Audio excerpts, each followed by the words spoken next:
Yeah, I had to mute a lot of people because there was background noise. So, welcome to Parashat Bamidbar, the last parasha that we just read this Shabbat, and it's about journeys.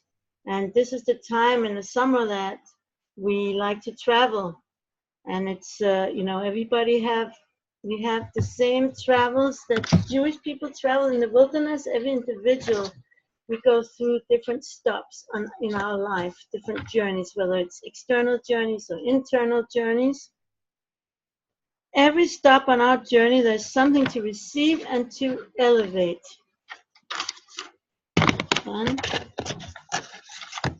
Sorry. Sometimes we Jews have to flee from place to place during our long-winded history of exile. But in each action involved a peculiar rectification of our soul. Allah is on twice. So we have to also follow the cloud, just like the Jewish people had to follow the cloud in the wilderness. We have to follow the cloud throughout the journeys of our lives. It's really, really difficult to leave a place all of a sudden without time to prepare. And especially, I know people who are moving and downsizing. And I want to share with you, I had some guests, some really old friends of ours who live in the city in Jerusalem, the holy city, but still in the city. And they came out to visit us, and we're kind of rural here in Bad Ain. And they were like, especially the wife I was talking to, she was like, ooh, oh, the view and the flowers, and it's so beautiful and it's so wonderful, and all I see is like walls and houses from my window, both in the job and then in the home and the garden and this and that. Welcome. I believe that is Esther Sa. It is. Welcome. Hello. So we're in an introduction to the meditation. And so I said to her, it's a choice if you really feel like you need to be in more of a countryside, because it sounded that way, the way she was like speaking and praising everything and being, in the way we have fruit trees and herbs and flowers. And she's in an apartment in Jerusalem. And so I said, it's a choice if you want to do that. You can rent a house in Bad Ain, for a year, and you can rent out your place and check it out and see how it is. And guess what she said? That's not possible. I would not be able to pack up my house. Hi Karen. So, any case, it's interesting. The Parasha of the journeys, the last Parasha of the book of Bamidbar that we just read this Shabbat, it starts off saying, Eile Masai B'nai Yisrael. And these are acronyms for the journeys of Israel. It's the acronym for Edom, Eile, Masai,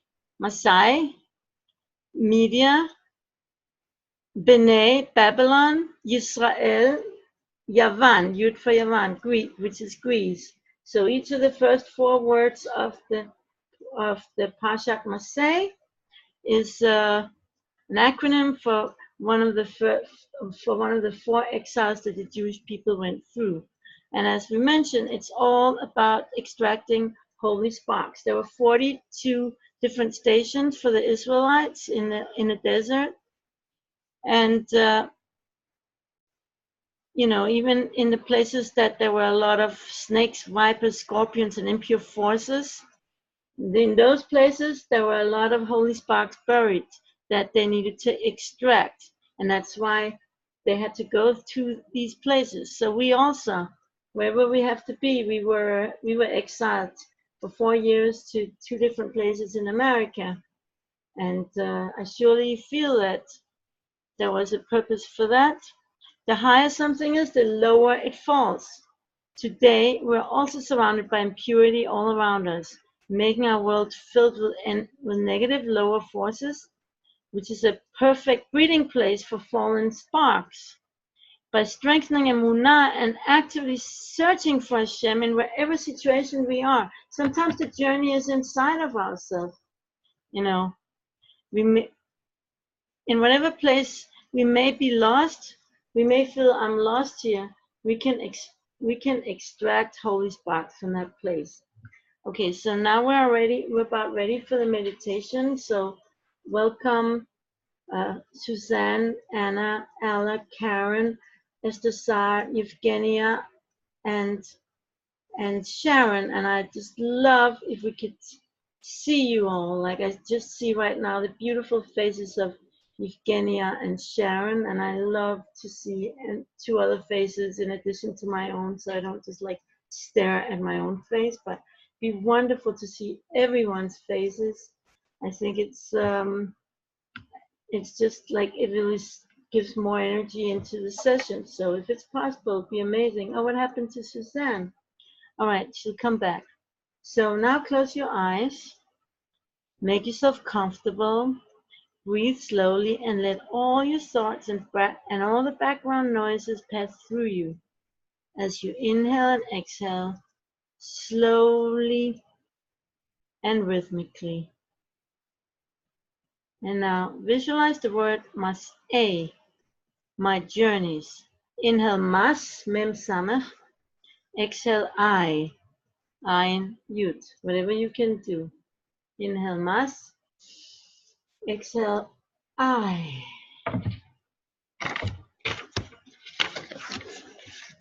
Inhale Mas. Exhale I. Okay, I'm not going to make you repeat that 42 times. Okay? We'll just do a few more times. Inhale Mas. Exhale I. Masai, my journeys. Inhale Mas. Exhale I. My journeys. Mas. Exhale I. Visualize the Mem as a flowing stream of water, the Samach as a protective enclosure during all of your journeys, whether it's outer or inner journeys. Reach new vistas with the eye of the Ayin and integrate it into your personal experience with a possessive Yud, like Masai. The Yud makes it mine, which stands for my, Masai, my journeys. So imagine that the Mem, a flowing stream of water, the Samach, a protective enclosure, the Samach is a circle. And then the Ayin is like an I. These are the four letters. The Ayin means I. And then it integrates into your personal experience, the Yud, which makes it my journey. Mem, Samach, Ayin, Yud. So if you can imagine these letters and feel that, the watery Mem, the enclosure and protection of the Samach, the Ayin of reaching new vistas, and the Yud of integrating it to your own personal experience. Connect with the concept that Hashem brings you to the key places, ordeals, and crossroads in life in order to elevate you. Go back in time to the very first time of the very first place you remember living in. Realize how this place was an opportunity for tikkun, for rectification, and self-perfection. Think about each of the challenges that you faced in this place.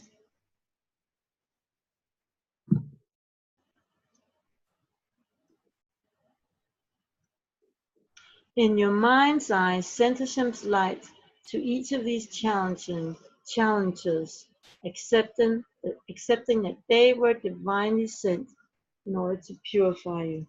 So imagine sending the light to all the challenges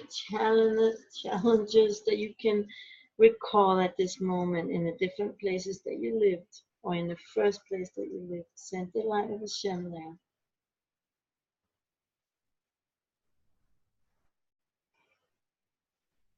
Allow yourself to assess how each of these challenges helped you grow. Which character trait did they help you develop?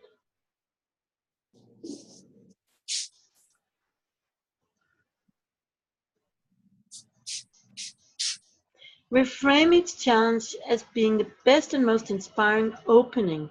Feel how it was sent by Hashem as an opportunity to connect even deeper with Hashem and with the divine aspect of yourself.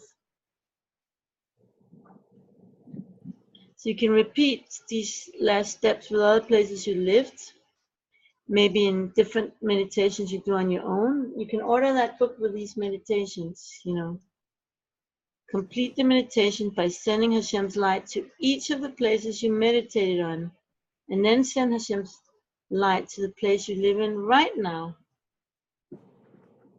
Realizing that where you are at this point in your life is only due to everything that you've gone through on all your other previous or prior journeys.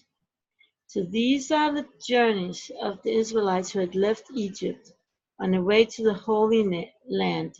The 42 journeys from Egypt to the land of Israel parallel the phases each person experiences throughout life. Each journey is about freeing ourselves, transcending the constraints. Mitzrayim, Egypt means constraints, which conceal God and His divine light from us. Throughout each of our journeys, we have the ability to subdue and sublimate the forces of evil that hold us back from achieving our spiritual potential. Let us be mindful throughout our journeys and phases in life so that we may learn to harmonize between our body and soul through open revelation of Hashem. And then when you're ready, you can open your eyes.